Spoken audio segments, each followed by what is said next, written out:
Merci, merci beaucoup. Bonjour. Alors, je vais être votre chaperon pendant ces quelques épreuves que vous allez avoir. Les intitulés ne seront pas répétés, comme d'habitude. Et ce sera moi, personnellement, moi-même, himself, qui vais vous annoncer les intitulés pour les membres du jury. D'accord. Très bien. La première épreuve est un diaporama qui va se passer juste ici. Je vous laisse vous mettre juste devant. Et voici l'intitulé. Nous venons de retrouver 20 bouteilles dans notre cave. L'humidité et la poussière ont eu une incidence sur les étiquettes. Pouvez-vous identifier le nom des domaines?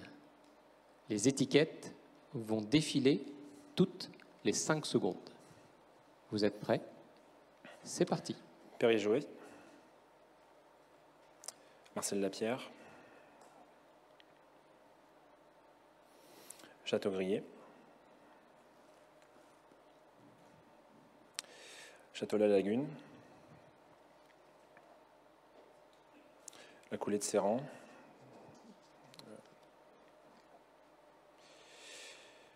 Château-Montus, Domaine Guigal, la Turque, Domaine Louis Jadot, Clos des Papes, Domaine Le Fleuve,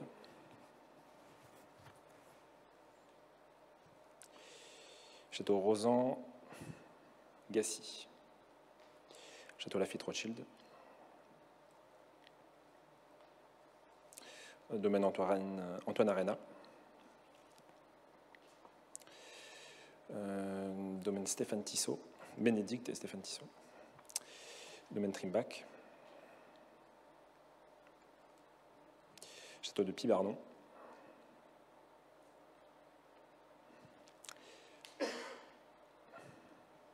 Château Zone, Domaine Huette,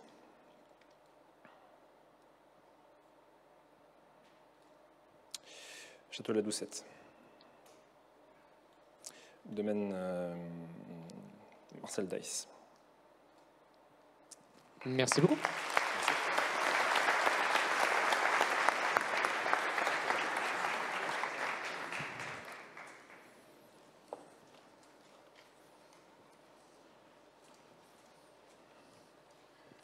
On a 2 secondes.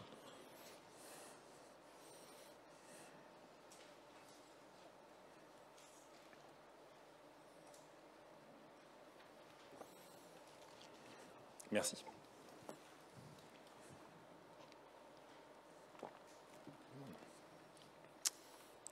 Vous êtes prêts? Suite à la dégustation de ces 4 vins, donnez le nom du ou des cépages, le dosage, le terroir et proposez 2 accords pour chaque verre. Vous avez 4 minutes. C'est parti. Merci.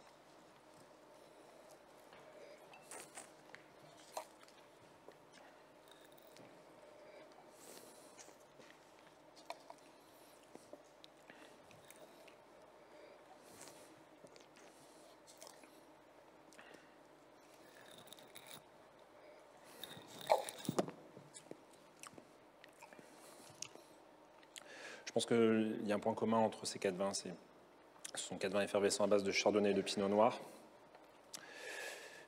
Vers numéro 4, pour moi, c'est assurément de la craie champenoise.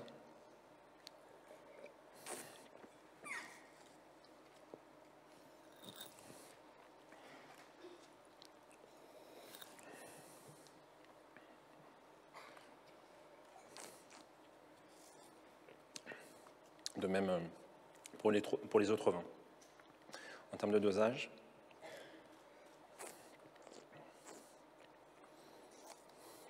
je pense que le premier est à 6 grammes.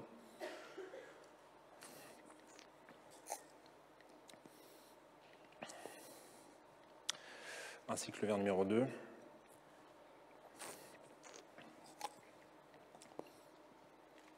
Le numéro 3. 6 grammes également. Et le 4, je pense à 8 grammes. En termes d'accord mes vins, le verre numéro 4 serait vraiment délicieux avec une cuisine automnale, généreuse. Je pense volontiers à une poularde qui serait pochée avec une sauce albufera onctueuse, peut-être un feuilleté au cèpe. Toujours avec des cèpes, mais on pourrait faire aussi un portobello de cèpes avec une crème de noisettes, d'amandes, avec un peu de salicorne fumée. Le verre numéro 3. Je pense. Un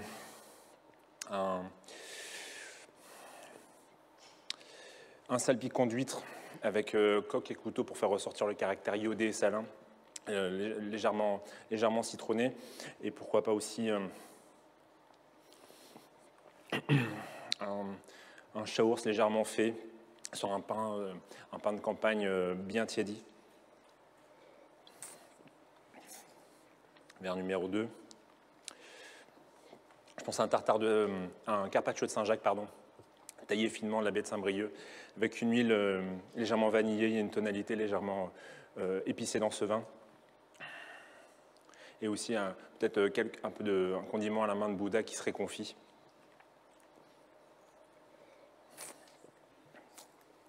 Et pour le verre numéro 1.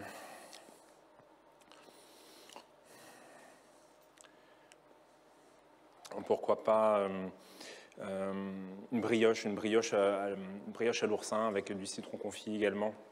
Je pense que l'oursin pourrait être légèrement fumé, parce qu'il y a une tonalité légèrement fumée dans ce vin qui ferait naturellement écho à l'empyromatique. Je pense que ce sont 4 champagnes, 4 vins donc européens, français de la région de Champagne, AOC Champagne.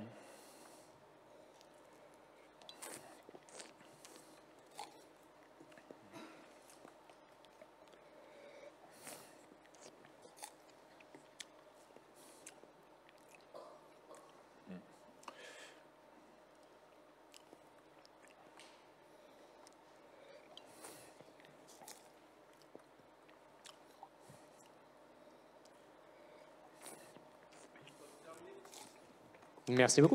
Merci. Intense. C'est intense. Merci.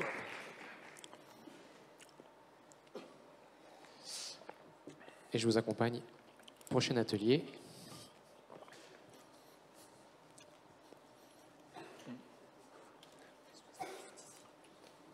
Oh, pardon. Bonjour madame, bonjour messieurs. Alors,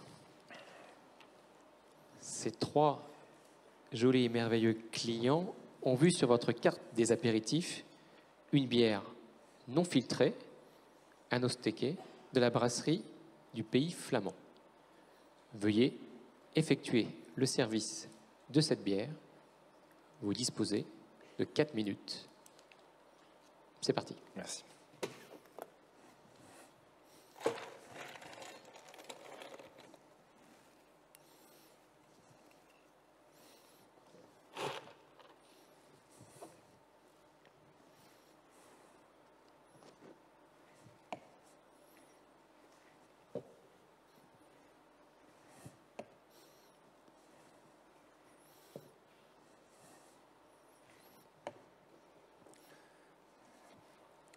Bonjour madame, bonjour messieurs, bienvenue. Mon maître d'hôtel m'a confié votre passion pour les bières. Très bien, écoutez, on va pouvoir découvrir une bière tout à fait singulière.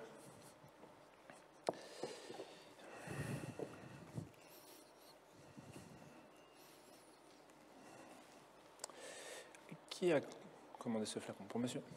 Je me permettais, attendez. Pouvoir quand même passer. Donc, on va pouvoir aller en Pays Flamand avec la brasserie Anostéquier, donc une blonde, non filtrée. Le fait qu'elle soit non filtrée, cela permet de conserver énormément de senteurs, on va dire de parfum dans cette bière, mais aussi beaucoup de mâche. Cette mâche est très importante. car elle permet d'associer, bien sûr, avoir des associations bien plus importantes, mais pour ma part aussi, avoir des bières qui ont beaucoup plus de caractère. Est-ce que vous voulez peut-être la déguster? Oui.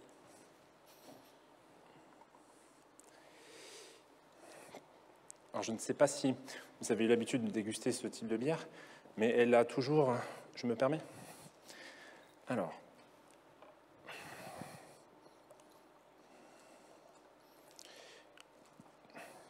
Je me permets de faire une jolie verse dès le début, afin d'avoir une belle mousse, mais de ne pas servir l'intégralité. Car naturellement, vous allez avoir du dépôt au fond, une bière qui peut avoir, on va dire, certains désagréments à la fin.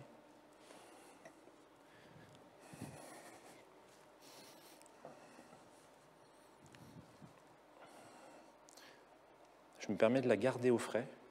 Comme ceci, vous pourrez profiter de l'intégralité de cette bière et elle aura parfaitement sédimenté. Pour l'escorter, peut-être j'ai demandé à mon chef, on fait un petit komiski de risotto d'épeautre avec sarrasin, avec un tout petit peu de maroilles, qui fera vraiment écho, bien sûr, aux tonalités à la fois céréalières de la bière, mais en même temps avec la puissance aromatique du fromage. Est-ce que vous avez peut-être des questions concernant ces bières? Non? Je me permets de vous servir un peu d'eau. D'accord, merci.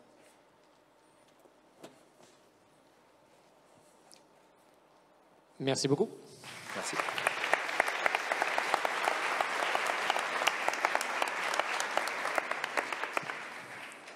On va s'installer juste ici pour voir l'écran. Et vous êtes prêts? Oui. Alors, ce groupe d'individus devant nous, oui, ce petit groupe-là, organise un dîner prestige pour 70 convives internationaux, mettant en avant 5 traditions sociales et culinaires du patrimoine culturel immatériel de l'humanité que vous allez pouvoir découvrir ou redécouvrir ici même devant vous.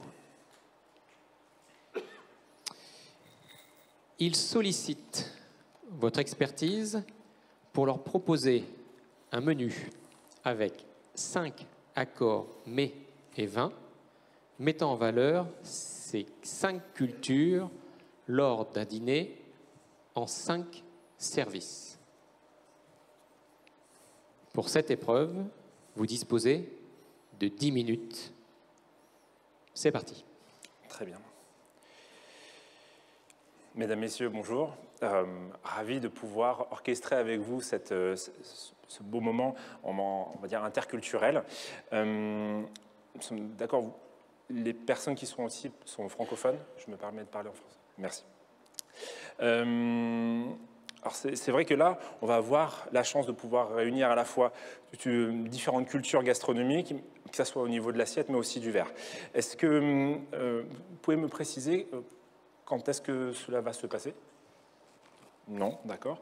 Et où? Non plus, très bien. Écoutez, je suis très content d'avoir toutes ces informations. Du coup, donc on va essayer d'orchestrer tout cela.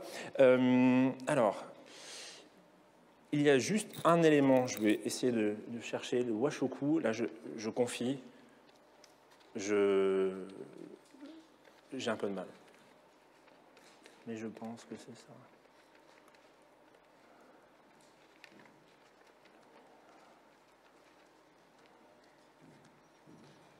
Je me permets de bien m'imprégner de ça. Très bien. On va essayer de monter en puissance en termes de saveur, en termes on va dire, à mon avis aussi de nuances en termes de préparation.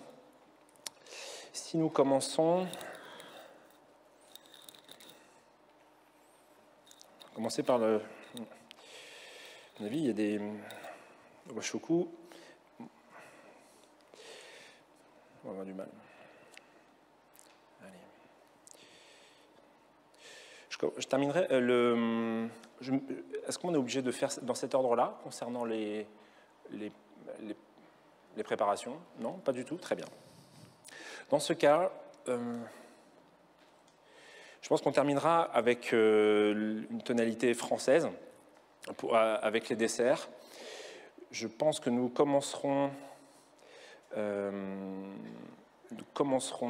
par le... Commençons par le meilleur, le washoku. Par la suite,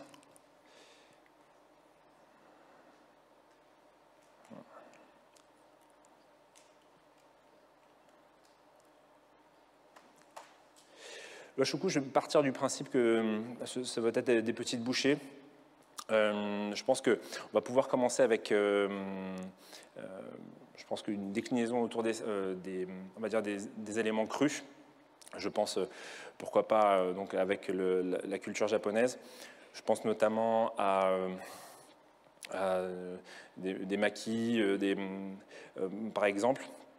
Commençons directement avec un saké. Un saké servi rafraîchi, mais peut-être un saké un peu singulier qui rafraîchira notre palais avec un saké effervescent de la maison Nagai avec un mizubasho. L'idée, c'est d'avoir toute la tonalité rafraîchissante, désaltérante d'une boisson effervescente, mais en même temps d'aller chercher le caractère umami justement du saké avec ces préparations marines. Par la suite, nous reviendrons en Europe avec le pizzaiolo napolitain. De mémoire, le napolitain est un peu singulier parce qu'il ne sert pas ses pizzas justement en rond, mais de forme rectangulaire avec une pâte bien plus généreuse. On va faire un petit clin d'œil justement pas très loin de Naples avec un Taorasi, un vin rouge extrêmement structuré de chez Vinosia. On n'est pas très loin justement on n'est pas très loin de Naples. Ce sont des vins qui ont beaucoup de parfums, de senteurs. Et si justement le pizzaiolo a la capacité de pouvoir faire des pizzas avec beaucoup de parfums, je pense avec des jambons avec une forte salaison, avec des tomates extrêmement confites, le Taorasi, de par sa concentration et sa puissance, pourra aller justement chercher cette pizza. Le régime méditerranéen, par la suite, je pense qu'on pourra, dès qu'on aura fait cette touche un peu on va dire, découverte, on pourra manger du bout des doigts, même assis, on pourra s'asseoir pour pouvoir justement partir de manière à table pour...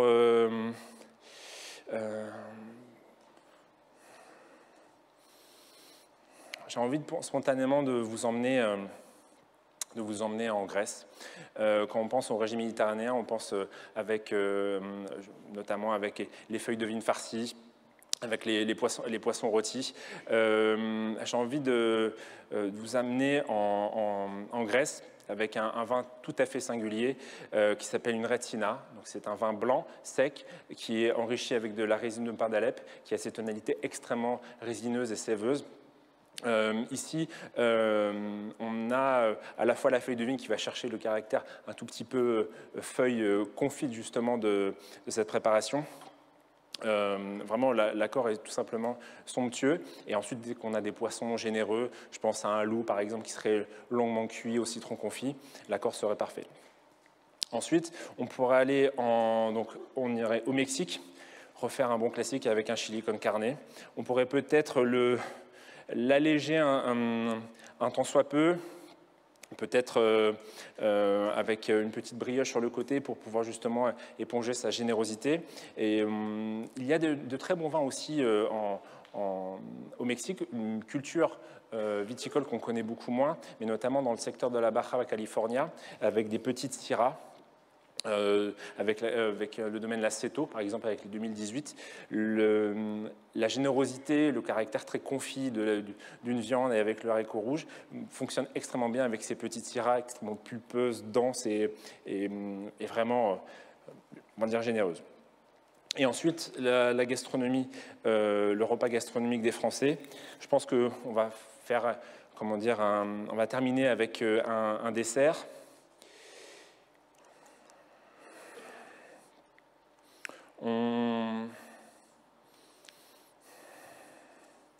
quel dessert pourrions-nous prendre? Parce qu'il y a une telle richesse gastronomique en France concernant les desserts. Je vous avoue, je suis un éternel gourmand et choisir, c'est renoncer. J'ai du mal à me... On est en pleine période justement de ces fruits, on va faire une traditionnelle tarte tatin. Parfois, les classiques sont parfois les plus savoureux. Et pour ce faire, on fera un crochet par la mode Beuvron pour emprunter la meilleure recette qui soit pour avoir une tarte tatin extrêmement confite.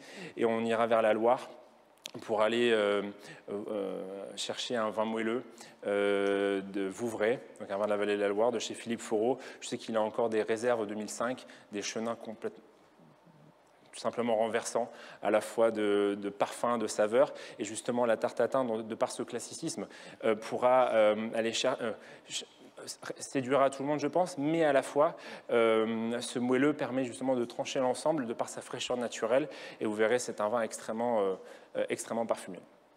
À mon avis, vous aurez peut-être envie d'eau de vie après tout ce menu.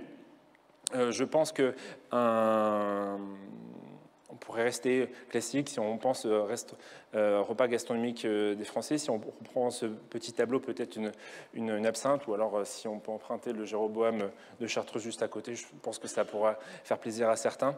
Alors je ne sais pas où se passera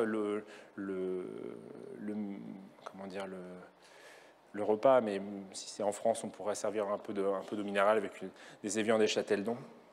Mais pour le coup, on pourra à la fois, je pense, garder vraiment un angle très classique sur la sélection à la fois des boissons et à la fois sur les plats choisis, mais pour autant faire vraiment plaisir à tout le monde sans heurter quelqu'une sensibilité. Je pense que j'ai à peu près fait le tour.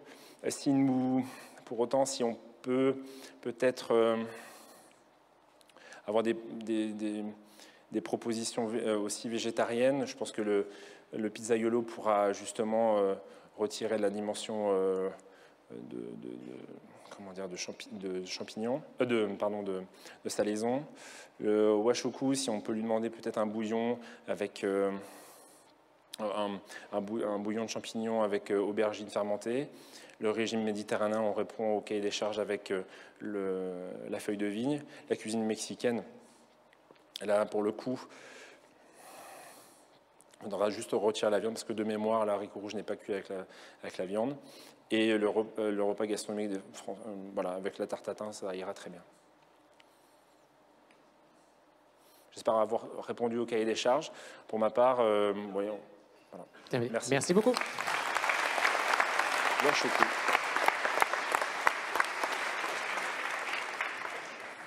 On revient sur nos pas.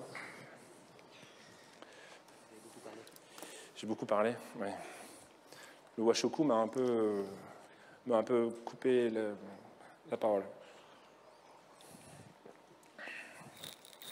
Merci. Prêt ? Alors, pour cet exercice d'analyse sensorielle, vous disposerez de 8 minutes. Merci de procéder à la dégustation complète du verre numéro 1. Puis, identifiez pour les verres 2 et 3 le pays, l'appellation, le millésime et, si possible, le ou la propriétaire. Enfin, livrez une conclusion suite à la dégustation de ces 3 vins. Pour rappel, vous disposez de 8 minutes. C'est parti. Merci.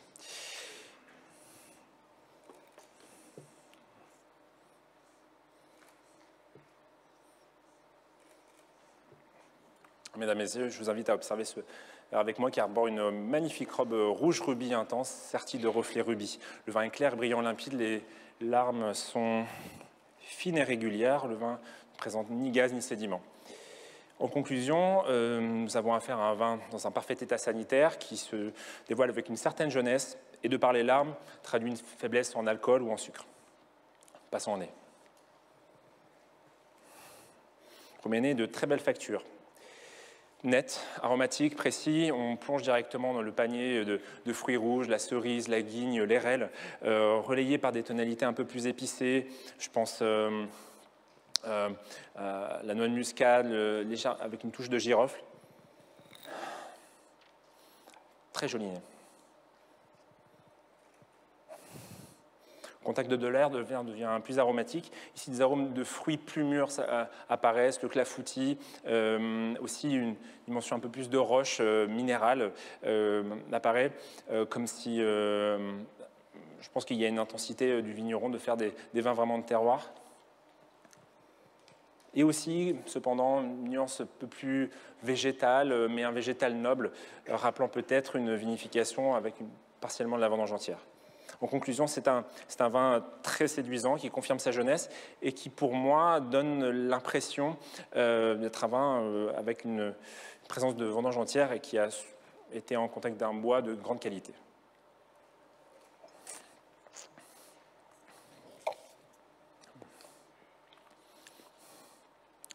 Début de bouche est franc, délicat, subtil. Il évolue avec un caractère acidulé vers un milieu de demi-corps. Demi-corps vient à la fois d'une extraction fine, juste. L'alcool est modéré, je pense vers les 12,5-13. On sent que le vigneron a voulu mettre en avant une matière subtile avec un élevage qui est vraiment à son service. Il ne veut pas du tout prendre le dessus. J'aime beaucoup cette fraîcheur acidulée qui fait saliver à la fin, qui aussi souligne la sensation de sel. Cette salinité qui se poursuit vraiment longtemps. Les tanins sont légèrement accrocheurs peut-être de par la jeunesse, mais sans être jamais astringents. C'est comme plutôt un coup de griffe. Un vin très, très agréable. La longueur est belle, de 7-8 caudalie. On retrouve avec plaisir les arômes persillonnés, de cerises, de guignes, un peu plus... et aussi peut-être un bois précieux de cèdre.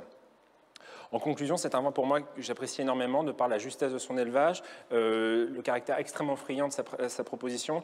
J'aime le boire aujourd'hui comme ceci parce qu'il est vraiment très agréable à boire, mais pour autant, conservé dans une bonne cave, 5 à 7 ans, il n'y aura absolument aucun souci. En termes de service, c'est vraiment idéal comme ceci, vers les 15 degrés, pour souligner sa sensation de fraîcheur, le servir dans des verres évasés, car il a besoin justement de s'exprimer pleinement. Et un petit carafage est vraiment bienvenu. Ici, en termes d'association, je verrais volontiers peut-être un terre-mer que je propose en ce moment au restaurant. C'est un tartare de veau, anguille fumée, sarrasin torréfié avec quelques touches d'érel. L'idée d'avoir un terre-mer justement permet de souligner la sensation minérale et iodée du vin, mais le veau est extrêmement délicat et justement permet de l'accompagner. Je pense que d'ici 5 à 7 ans, le vin va gagner en caractère giboyeux, peut-être un pigeon ici, un pigeon cuit à la goutte de sang, avec un jus un peu corsé, rehaussé aux fruits rouges. Je pense qu'il serait vraiment tout adapté.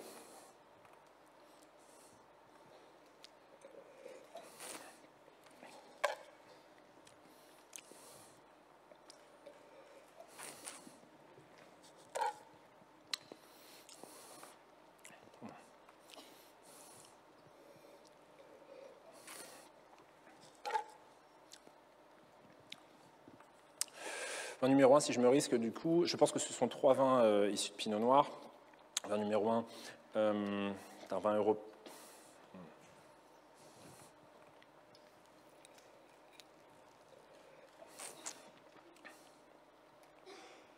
européen. Je pense que c'est un vin européen, français, la région d'Alsace. Un Pinot Noir dans un très beau secteur. Millésime 2018.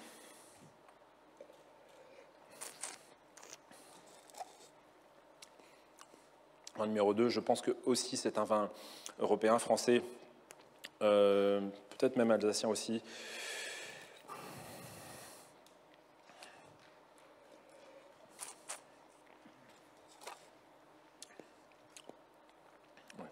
Je pense que ce sont 3 vins donc européens, français de la région Appellation-Alsace, Pinot Noir. Des vins avec autant de différences, de précision d'élevage, je me risquerais avec le domaine Alberman. 3 millésimes 2018.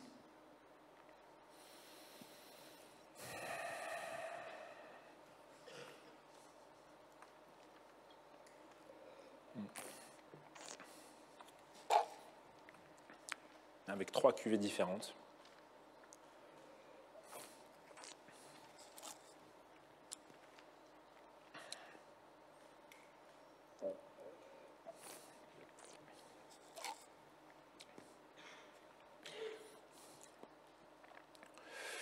Je ne sais pas si j'ai raison, mais en tout cas, celui qui a fait ça, il sait ce qu'il fait.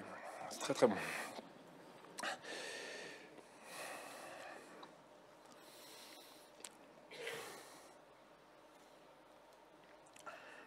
Je pense que je resterai là-dessus. Oui, si la question est même pays français, je pense que c'est 3 2018.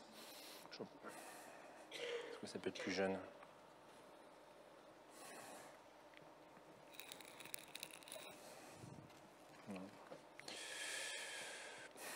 Je pense pas que ce soit bourguignon dans la mesure où il y a cette tonalité un peu plus des fins amères qui étirent. Il y a quand même une notion de maturité, de confort. Non, je resterai là-dessus.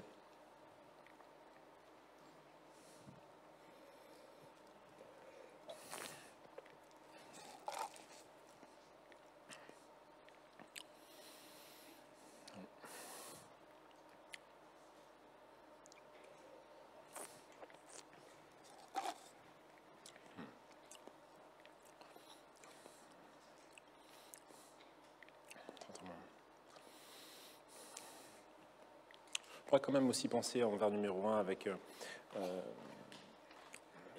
toujours avec du poisson, mais avec un tataki de thon légèrement laqué. Il y a cette notion un peu soja justement dans ce vin qui est vraiment très bien fait. Juste cru, un peu relevé avec un poivre sancho, tout simplement. Ce sont des vins vraiment basés sur l'épure. Il n'y a rien qui déborde. Très très bon.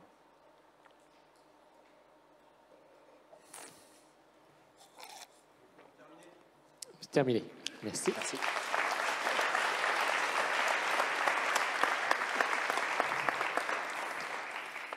Vous avez goûté? Pour être exact, ce n'est pas totalement terminé. Ouais. Une petite question qui nécessite un temps de réflexion relativement rapide, que j'entends une réponse dans les 15 secondes. Un de ces 3 vins vient des États-Unis. Lequel?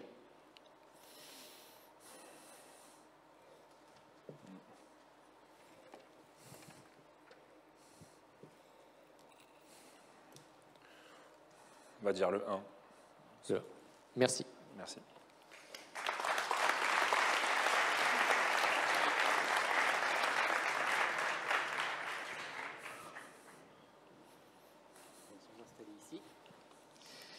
Alors, nous sommes en fin de dîner. L'ensemble de ces convives logent dans notre maison. L'ensemble de la table souhaite un verre de chartreuse classique, verte, excepté ces 2 convives-ci même qui souhaitent un cocktail, et malheureusement notre barman est parti s'absenter en room service. Voici le cocktail qu'ils ont choisi. Je vous laisse prendre connaissance quelques minutes de cette recette. Parfait. Parfait, parfait.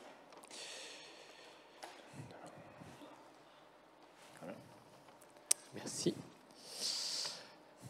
Procédez au service des verres de liqueur et réalisez les 2 cocktails sur le guéridon.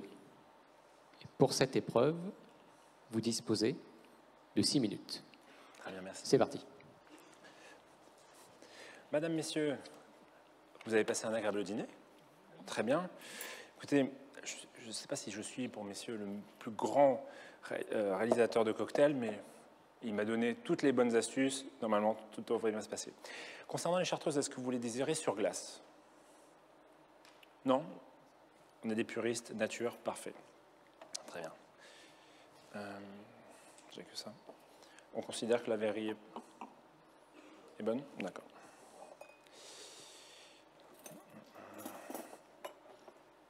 Alors, je vais me permettre d'abord de glacer les verres pour pouvoir justement rafraîchir votre préparation.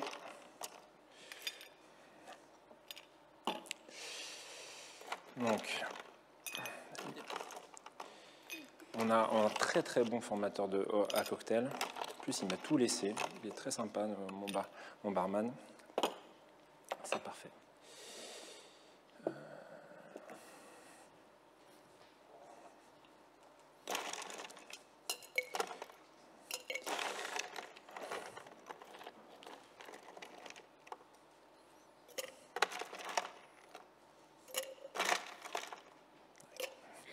Voici. Normalement, on sera comme ça. Parfait. Parfait. Parfait. Pour ce faire, je vais faire un peu de place.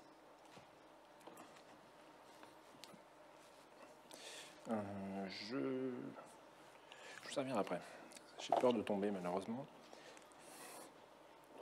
Très bien.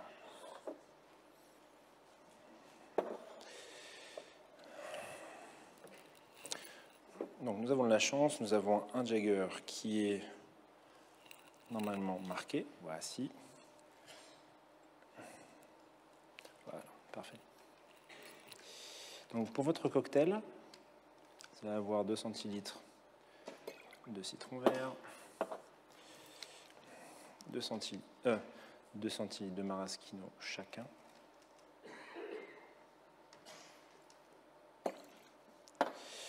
Pour la touche un peu plus douce. Le gin.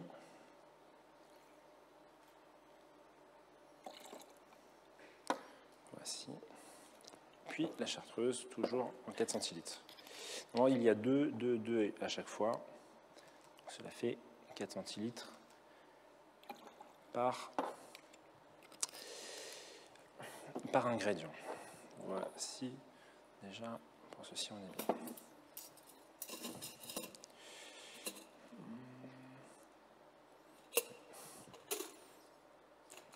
Je me permets de retirer un peu l'eau du glaçon.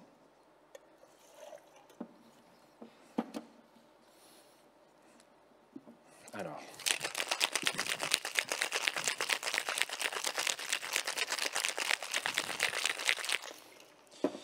on a de la chance, la dernière fois, ça s'était mal passé. Parfait. L'idée, je vais servir votre cocktail dès à présent. Voici.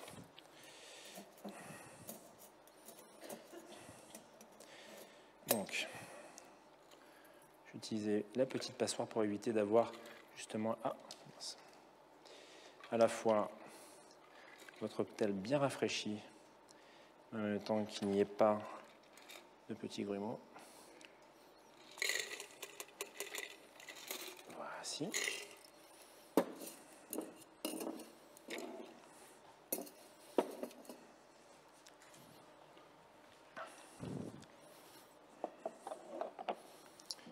On a un gros flacon, on va pouvoir s'en servir généreusement. Je me permets de ne pas me servir à table directement. C'est quand même un très grand flacon, comme je vous le disais. Et il y a l'enceinte juste derrière madame. Voici.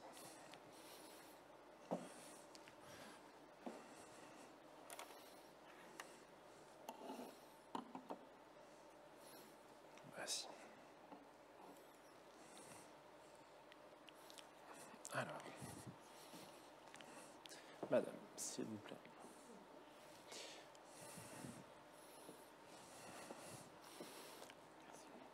Notre pâtissier est un fou de chartreuse. Il y en a un tout petit peu dans votre cocktail. Il y a des madeleines à la chartreuse justement qui arrivent également.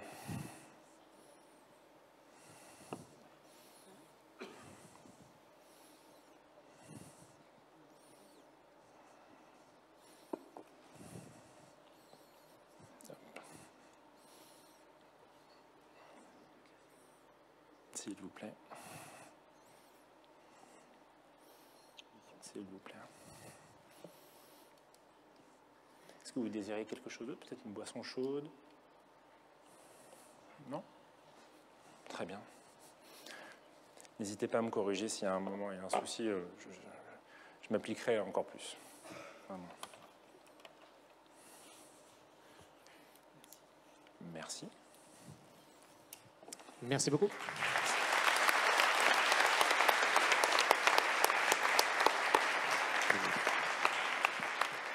Installez-vous juste en face de Monsieur Florent Martin qui souhaitait vous poser une question. Ces derniers temps, il a été difficile de recruter. Est-ce que vous pouvez nous donner 3 valeurs importantes pour transmettre la passion aux générations futures et une anecdote courte? 3 valeurs. Et pour cela, vous avez 3 minutes. D'accord. Ah oui, parce que là, j'étais parti loin. C'est vrai qu'il est difficile de recruter. C'était vrai avant Covid, ça l'est encore plus après. Que ce soit en restauration et plus dans nos métiers. Vous voyez, ce que nous faisons aujourd'hui, je pense que c'est on transmet à la fois des valeurs et une envie de bien faire, nous les candidats et les jurys, mais c'est la notion de transmission qui est hyper importante. Je pense que ça passe bien sûr par des, comment dire, les formateurs, il y a des formateurs dans la salle, mais même dans nos maisons, prendre le temps justement de former au quotidien, même si c'est parfois compliqué, au-delà du fait de transmettre et de pouvoir donner un peu plus de poids et de savoir à nos jeunes équipes, c'est important. Je pense que la valeur passe par la transmission, mais donc du coup par de la formation au quotidien. Aussi, je pense que les valeurs, ça va être, là on parle de valeurs, on va dire de transmission, mais il y a aussi une valeur un peu terre à terre, mais une valorisation des métiers d'un point de vue financier. On a été trop longtemps, à mon avis, dans une dimension un peu basse. On ne valorisait pas assez justement la notion de travail de personnes qui devaient justement travailler, on va dire, travailler plus parfois pour acquérir des connaissances, se déplacer dans les vignobles, bouquiner. Cela prend du temps et je pense qu'il faut savoir le valoriser aussi parce qu'en contrepartie, on peut aussi demander à ces personnes de pousser un peu plus d'un point de vue commercial. Et je pense que c'est quelque chose d'extrêmement important. Et une troisième valeur, si on peut en parler,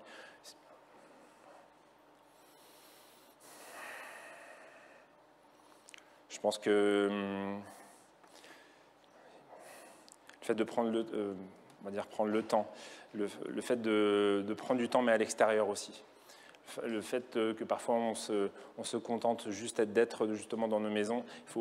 Aujourd'hui, beaucoup ne veulent pas juste être dans les maisons à l'intérieur. Il y a aussi le fait de passer du temps à l'extérieur des maisons. C'est parfois compliqué de le faire, mais je pense que aussi donner une dimension plus humaine à notre métier avec justement on va dire le fait d'être à l'extérieur pour pouvoir passer du temps et ne pas juste être dans un contexte professionnel mais dans un contexte plus privé et humain. Je pense que ça apporte beaucoup de choses. Ensuite, une anecdote courte qui pourrait faire que nous pourrions... je pense que c'est tout simplement ma dernière commis sommelière que j'ai pu embaucher pour illustrer mon deuxième point. Je pense qu'elle... Épreuve terminée. Merci. Merci.